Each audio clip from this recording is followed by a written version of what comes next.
আসসালামু আলাইকুম, সবাই কেমন আছেন? আশা করি সবাই ভালো আছেন। আলহামদুলিল্লাহ আমরা মামিও অনেক বেশি ভালো আছি।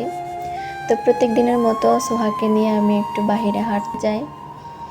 তো আমাদের পাশে বড় একটা জমি আছে, জমিতে কয়েকটা পাচি আছে। তো আমি হাঁটতে হাঁটতে ওই পাচিগুলো দিয়ে আসতেছিলাম ওকে কোলে করে নিয়ে।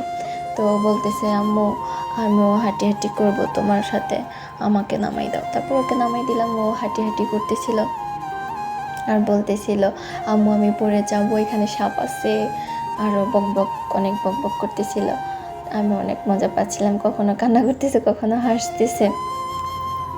আর যখন সোহার আর আমার মন খারাপ হয় বেশি, তখন আমরা বাইরে চলে যাই, বাইরে থেকে একটু ঘুরে আসি, হেঁটে আসি।